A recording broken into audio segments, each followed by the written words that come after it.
साल के सबसे चर्चित शख्सियतों की अगर बात करें तो सबसे पहले जो नाम जहन में आता है वो किसका है? जी हां, बिल्कुल सही, सोनू सूद। देश में जब लॉकडाउन लगा था तब सोनू सूद मसीहा की तरह मदद करने के लिए घर से निकले। सैकड़ों लोगों को उन्होंने घर भेजा, कई लड़कियों की शादी करवाई, कई लोगों के घर बनवाए, कई लोगों का इलाज करवाया। सोनू सूद की इसी दरिया दिली ने लोगों को उनका दीवाना बना दिया। लेकिन सोनू खुद को मसीहा नहीं मानते। एक किताब उन्होंने लिखी है इसी नाम से कि मैं मसीहा नहीं। वो किताब बहुत जल्द आने वाली है और किताब भले ही जल्द आने वाली हो, लेकिन सोनू सूद इस वक्त हमारे साथ आ चुके हैं बात करने के लिए। सोनू, एबीपी न्यूज पर बहुत बहुत स्वागत है आपका। कैसे हैं आप? और बहुत अच्छा फील हो रहा है। सोनू, जिस तरीके से आप देश सेवा में जुटे हुए हैं, पूरे देश को बहुत अच्छा फील हो रहा है। मेरा पहला सवाल आपसे यह है कि मैं मसीहा नहीं, ये किताब लिखने की जरूरत क्यों पड़ी आपको? अनुराग भाई, मुझे याद है कि जब मैं तो काम कर ही रहा था, आपसे भी जब मेरी मुलाकात में हमेशा ये बोलता हूँ कि मुझे लगता है कि मेरी ड्यूटी है, मैं जो भी काम कर रहा हूँ, जिन लोगों तक भी मेरी मदद पहुंच रही है, मेरी ये ड्यूटी बन रही है। लेकिन जब लोगों ने उन शब्दों का इस्तेमाल करना शुरू किया मसीहा, तो मुझे बड़ा एम्बैरेसिंग लगता था। मुझे लगता था कि शायद मैं इस लायक नहीं हूँ कि मैं इन शब्दों का इस्तेमाल किया जाए, और मैं हमेशा चाह रहा था कि मैं अपनी जो जर्नी है वो किताब के जरिए जरूर लोगों तक पहुंचाऊं, क्योंकि वो कहानी मेरी नहीं थी, उन सबकी कहानी जो मेरे साथ इस दौरान जुड़े, घर पहुंच पाए, इलाज हो पाया, एजुकेशन उनका काम हो पाया, शादियां हो पाई। तो मुझे लगता है कि मैं कहीं ना कहीं उनके परिवार का हिस्सा बन पाया हूँ, और मैं बहुत ही एक आम इंसान हूँ। तो इसलिए मैंने किताब के जरिए उनको बताने की कोशिश की कि मैं बहुत एक आम इंसान हूँ, मैं कोई मसीहा नहीं हूँ। तो आई थिंक वो किताब के जरिए बताना, उनकी कहानी बताना बहुत जरूरी था। सोनू, आप आम इंसान हैं, खास इंसान हैं, ये वो तस्वीरें बता रही हैं जो मेरे और आपके बीच इस वक्त एबीपी न्यूज पर चल रही हैं। आप कह रहे हैं लोग आपको मसीहा कहते हैं, हम कह रहे हैं मसीहा मानते हैं। आपके मंदिर बनवाए गए हैं और बाकायदा लोग भगवान की तरह आपकी पूजा कर रहे हैं। देखा होगा आपने। जी अनुराग भाई, मैं तेलंगाना में मैंने जो कल हुआ, मैं सिद्दीपेट में, मैं मुझे कुछ लोगों ने बताया और वो बोल रहे थे कि और भी बहुत सारे गांव हैं जहां पर ऑलरेडी आपके मंदिर बनाए जा रहे हैं। मुझे समझ नहीं आता कि मैं फिर कैसे इन चीजों का सामना करूंगा। मैं खुद अभी जाने वाला हूँ कल हैदराबाद, और जब मैं आम जनता से मिलता हूँ और जिस तरह से वो लोग मुझे ग्रीट करते हैं, वो बहुत ही स्पेशल फील होता है। मुझे लगता है कि everything looks like a dream, एक सपने की तरह लगता है। लेकिन ऐसा लगता है कि मेरा परिवार अचानक बहुत बड़ा हो गया है। मेरे हर एक जिले में, हर एक गली, हर एक मोहल्ले में मेरा एक परिवार है, और जब मैं उनसे कनेक्ट होता हूं तो बहुत अच्छा फील होता है। जाहिर सी बात है, अब उन लोगों को भी बहुत अच्छा फील होता है जो आपको मसीहा मानते हैं। मैंने कई बार देखा है आपके ट्विटर हैंडल पर भी लोग जिस तरीके से आपको जानकारी देते हैं। लोग अपने बच्चों का नाम सोनू रख रहे हैं, सोनू सूद भी रख देते हैं लोग अपने बच्चों का नाम। जिन लोगों के घर आपने बनाए, जिनके सर पर आपने छत दी है, वो अपने घरों का नाम सोनू निवास रखते हैं। कैसे कैसा कैसा फील होता है आपको? क्योंकि ठीक है, आप अच्छा काम कर रहे हैं, लेकिन जब प्यार के रूप में उसका रिटर्न गिफ्ट मिलता है तो इतना प्यार कैसे संभालते हैं? मैं बस हाथ जोड़ के उनसे विनती करता हूँ कि आप ऐसी दुआएं बनाए रखना मेरे ऊपर, मुझे इस लाइक बनाए रखना कि मैं ऐसे ही काम करते रहूं। अनुराग भाई, हर रोज नए चैलेंजेस होते हैं, मुझे समझ नहीं आता कि मैं उन्हें कैसे निपटाऊंगा, लेकिन लोगों को विश्वास होता है कि मैं ये काम कर ही लूंगा, और मैं उन तक ये मदद कैसे भी पहुंचा ही दूंगा। तो मुझे और रिस्पॉन्सिबिलिटी मेरे कंधों पर लगती है। कल मैं जैसे बताया आपको, कल हैदराबाद जा रहा हूँ, बहुत सारी सर्जरी पेंडिंग पड़ी हुई है, मैं सब हॉस्पिटलों में जा रहा हूँ। मैं मुंबई में कुछ हॉस्पिटल बनाने की कोशिश कर रहा हूँ कि कुछ ऐसा किया जाए मेरी जगहों पर, ताकि ज्यादा से ज्यादा लोगों तक मैं फर्स्ट हैंड उनकी मदद कर पाऊँ। कोशिश है, लेकिन हर रोज एक नया चैलेंज होता है, हर रोज एक नई कोशिश होती है लोगों तक पहुंचने की। और खुशी की बात यह है कि भगवान ने जो रास्ता मुझे दिखाया है, मुझे लगता है कि ये मेरे जीवन का लक्ष्य है, जिसके कारण मैं शायद मुंबई इतने साल पहले आया। हाँ, लगे 20 साल लगे मुझे अपना लक्ष्य जानने में, लेकिन अभी लक्ष्य मिल गया है, तो अभी चलते रहना बहुत जरूरी है। आपको अपना लक्ष्य मिल गया, लोगों को अपना मसीहा मिल गया। मैं इसलिए बार बार ये बात कह रहा हूं सोनू, क्योंकि मैंने देखा है ट्विटर पर जिस तरीके से आप लोगों को जवाब देते हैं। कोई कहता है कि मेरी पढ़ाई छूट रही है, मैं अब नहीं पढ़ पाऊंगा। आप कहते हैं कि एड्रेस लिखो, किताबें पहुंच जाएंगी, पढ़ाई जारी रखो। कोई कहता मैं यहाँ फंस गया हूं, तो आप कहते हो कि कल आप अपने घर पर अपने माँ के हाथ की बनी रोटी खा रहे होगे। कोई कहता है मेरे घर पे छत नहीं है, तो आप कहते हो कि बस घर बनने में जितना समय लगता है उतने दिन और मेरे भाई, फिर तुम्हारी अपनी छत होगी। तो ये तो कोई मसीहा ही कर सकता है सोनू। अनुराग भाई, मैं बस यही कहूंगा कि मैं हर रोज जब सुबह उठता हूँ, मैं अपने माता पिता का शुक्रगुजार होता हूँ। उन्हें कहता हूँ कि ऐसे ही आप मुझे गाइड करते रहना।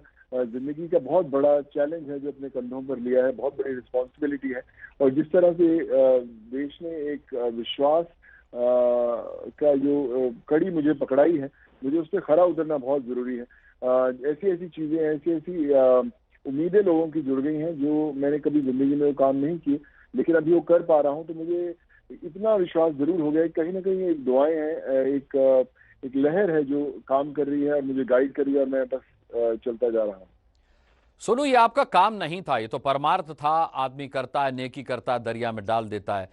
आप जो काम करते हैं वो कैसे कर पाते हैं? कंसिस्टेंसी कैसे कायम रख पाते हैं इस काम में कि आप अपना काम भी करें, आप एक एक्टर भी हैं, प्रोड्यूसर डायरेक्टर भी हैं, वो काम भी चलता रहे क्योंकि घर भी चलना जरूरी है, और ये काम भी होता रहे कि लोगों के काम आते रहें। कैसे कैसे कंसिस्टेंसी बना पाते हैं आप? अनुराग भाई, मैं जब शूट पे होता हूँ, मैं हैदराबाद शूट पे जाता हूँ, जैसे ही एक शॉट कट होता है तो मेरे बहुत सारे लोग इंतजार करते रहते हैं। मैं उनके साथ बैठ के उनकी मेडिकल इमरजेंसी समझता हूँ, उनकी तकलीफें पूछने की कोशिश करता हूँ, और फिर शॉट वापस रेडी होता है, मैं फिर शॉट देने जाता हूँ। तो मेरे डायरेक्टर्स और प्रोड्यूसर्स मुझे देखते हैं, कहते हैं कि हमें इतने साल हो गए, 30-35 साल हो गए इंडस्ट्री में, लेकिन हमने पहली दफा ऐसा देखा है कि इन बिटवीन द शॉट्स जाके जो आप काम करके आते हो, किसी भी फिल्म से बहुत बड़ा है। मैं कुछ समय पहले चिरंजीवी सर के साथ शूट कर रहा था, वहां पे भी ऐसा ही था। जैसे पैकअप हुआ, पूरा का पूरा जो यूनिट था मेरी वैन के सामने आ गया। अपनी उनकी कुछ इच्छाएं थी, कुछ प्यार दिखा रहे थे, कुछ लोगों की प्रॉब्लम्स थी, और अगर 6-6:30 बजे पैकअप होता तो मुझे वहां से निकलते 9-9:30 बज जाते। 2.5-3 घंटे हर रोज लगते हैं मुझे। तो मुझे एक हम फिल्म में देखा करते थे कि ऐसा होता है, जब रियलिटी में होता है तो लगता है कि कितना स्ट्रेस है। मैं हर रोज 3-4 घंटे रात को भी बैठ के वो सब केसेस शॉर्टलिस्ट करता हूँ जो जो इमरजेंसीज हैं। कई बार अचानक लोग मेरे घर पे अभी बहुत आने लग गए हैं। रोज सुबह मैं 1 घंटा पहले जल्दी घर से निकलता हूँ कोई भी काम के लिए, क्योंकि मुझे 1 घंटा लोगों से मिलने में लग जाता है। तो मैं एक ऐसा इकोसिस्टम बनाना चाहता हूँ राज भाई, कि ये ऑटोमेटिकली सब चलता रहे। जिन लोगों तक मदद पहुंचानी है, मेडिकल की, एजुकेशन की या रोजगार की, वो अपने आप पहुंचती रहे। हम काफी करीब आ चुके हैं उसके, थोड़ा सा और वक्त लगेगा, लेकिन जब वो बनेगा तो मुझे लगता है कि कहीं ना कहीं बहुत दुख जो है लोगों की जिंदगी से कम हो जाएंगे। जाहिर सी बात है, दुख कम हो जाएंगे। मैं आपसे एक बात पूछना चाह रहा था, फिर आगे बात बढ़ाएंगे, कि आप बहुत फिट हैं, बहुत मस्क्यूलर हैं। अब ये शूटिंग और ये परमार्थ के जो काम हैं, इनके बीच में अपनी सेहत का ख्याल, अपने शरीर का ख्याल कैसे रख पाते हैं? तो बड़ा मुश्किल होता होगा। मैं बहुत जल्दी उठता हूँ राज भाई। लोग जब सो रहे होते हैं उस समय मैं कहीं ना कहीं दौड़ रहा होता हूँ, या फिर जिम जल्दी जा आता हूँ ताकि खत्म हो। लेकिन जिम के दौरान भी ये काम चलते ही रहते हैं। लोगों से बात करना हो और लाइन अप करना हो तो चलते रहते हैं। मेरी टीम बड़ी कमाल की अभी मैंने बना ली है। मेरे दोस्त, मेरे बहुत सारे रिलेटिव, रिश्तेदार, मैंने उनको घुसा दिया है टीम के अंदर कि आपको भी ये जिम्मेदारी संभालनी है और आपको फॉलो अप करते रहना है लोगों के साथ, ताकि कोई ऐसा ना हो कि कोई इंसान अपने से उम्मीद लगाकर बैठा है और हम उन तक पहुंच ना पाए।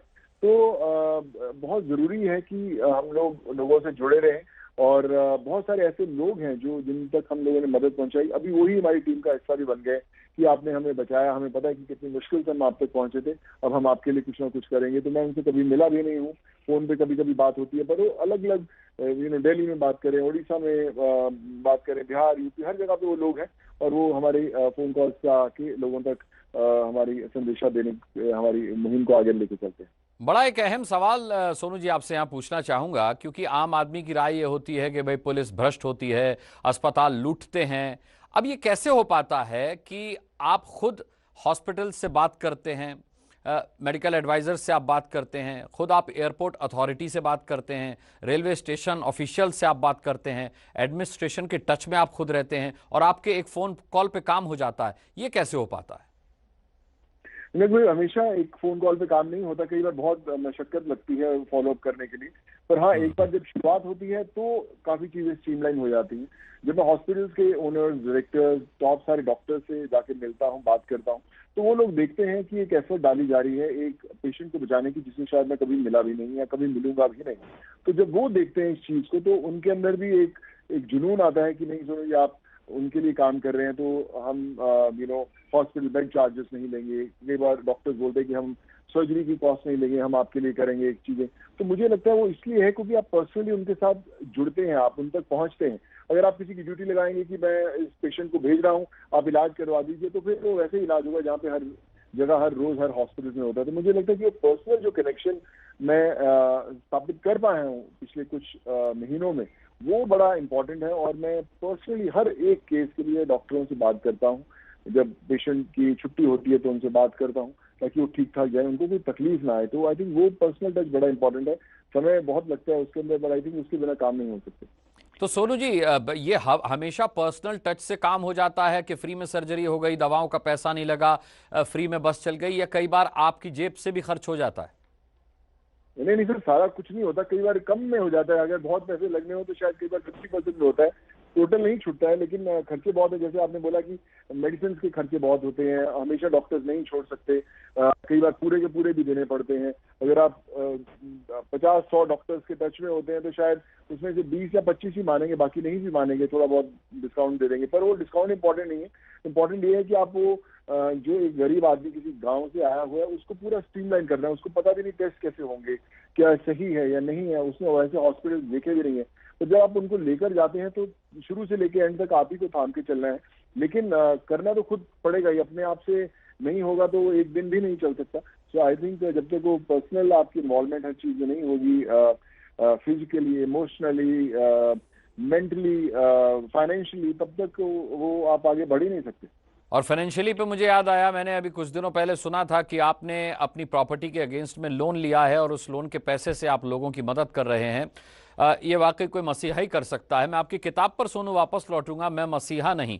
आप पर तंज कसते हुए कुछ पॉलिटिकल पार्टीज ने यह भी कहा था कि ये तो महात्मा बन रहे हैं, इनको पॉलिटिक्स में जाना है। तो किताब का नाम मैं मसीहा नहीं की जगह मैं महात्मा नहीं क्यों नहीं हुआ? देखिए, मुझे लगता है कि हर चीज पे रिएक्ट नहीं करना चाहिए अनुराग भाई। लोगों ने कहा कि अभी बिहार इलेक्शंस हो रहे हैं तो आप वहां पे देखिए सोनू जी जरूर दिखाई देंगे, लेकिन मैं कहीं दिखाई नहीं दिया। उसके बाद भी बहुत सारे इलेक्शंस हुए, पर मेरा मकसद कुछ और है जिंदगी का। मेरा मकसद वही है जो लोग देख पा रहे हैं, और अभी उन्हीं लोगों ने रियलाइज भी किया कि हाँ, ये सही था, सोनू का मकसद जिंदगी में कुछ और है। मैं चाहता हूँ कि मैं बिना किसी रंग के, बिना किसी एक रिस्पॉन्सिबिलिटी, जैसे बोलते हैं कि आप पॉलिटिशियन तो आपकी रिस्पॉन्सिबिलिटी है देश की सेवा करना, पर मुझे लगता है हर एक इंसान की रिस्पॉन्सिबिलिटी, आप इंजीनियर हो तो भी आपकी रिस्पॉन्सिबिलिटी है, आप एक्टर हो तो भी रिस्पॉन्सिबिलिटी है। हर एक बंदे को वो रिस्पॉन्सिबिलिटी लेनी बहुत जरूरी है। हम लोग अक्सर ऐसे इंडिविजुअल, जो हम भी करते थे, मैं भी करता था शायद, कि हम बोलते हैं कि यार मैंने तो वोट देके उसको इलेक्शन में जिताया है, तो वो उसका काम है मेरी सड़कें बनाना, उसका काम है एजुकेशन देना, उसका काम है इलाज करवाना। तो मैं बोलता हूँ कि अगर वो नहीं कर पा रहा तो आपकी नहीं कर पा रहे। तो आई थिंक मेरे कुछ महीनों के एक्सपीरियंस से ये लोगों को ये जरूर महसूस हुआ, और बहुत सारे लोग आगे आए भी हैं कि उन्होंने खुद वो रिस्पॉन्सिबिलिटी जो दूसरों की थी अपने करने पे ली। तो सोनू जी, आपने किताब लिख तो दी मैं मसीहा नहीं, आप फिल्म से आते हैं, कोई फिल्म प्लान क्यों नहीं की इस पर, या कोई ऑफर आया कि आपकी जो किताब आ रही है उस पर हम फिल्म बनाएंगे? ये तो बड़ा ट्रेंड इस तरह का ट्रेंड रहता है इंडस्ट्री में। जब मुझे किसी ने बोला था किताब लिखी जानी चाहिए, तो मुझे लगा नहीं कि मैंने ऐसा कुछ काम किया है जिसके कारण किताब लिखी जानी चाहिए। मैं खुद ही अपनी जिंदगी के एक्सपीरियंसेस लिख रहा था, और वो सब एक्सपीरियंसेस, और ये किताब भी उन लोगों की कहानी है अनुराग भाई, जो जिन लोगों को मैं घर पहुंचा पाया, जिनकी मेडिकल सर्जरीज करवा पाया, जिन लोगों को एजुकेशन दे पाए, और कैसे कर पाए, मेरी टीम कैसे कर पाई। तो ये सिर्फ कहानी नहीं है, ये वो सच्चाई है जो लोगों ने महसूस की है, लोगों ने एक्सपीरियंस किया। तो ये कहानी हर उस किरदार की कहानी है जो इस पूरे लॉकडाउन में तकलीफों में था और किसी तरह वो अपनी मंजिल तक पहुंच पाया। तो मैंने किताब इसलिए लिखी, मुझे लगा कि ये लोगों तक ये जाना बहुत जरूरी है। बड़ा जिन लोगों ने पढ़ा उन लोगों का मानना है कि बहुत इंस्पायरिंग है, स्कूल्स में किताब देनी चाहिए, कॉलेजेस में देनी चाहिए। हर एक इंसान को ये किताब बड़े बड़े एनजीओ को फ्री ऑफ कॉस्ट। जाहिर सी बात है, इससे समाज सेवा करने का एक नए तरीके का जज्बा लोगों में संचारित हो सकता है। किताब आएगी, हम भी पढ़ेंगे। सोनू, पूरे देश की दुआएं तो आपके साथ हैं, हमारी भी बहुत बहुत शुभकामनाएं। और हमसे बात करने के लिए, एबीपी न्यूज से बात करने के लिए आपका बहुत बहुत धन्यवाद। थैंक यू सो मच अनुराग भाई, God bless you sir, thank you.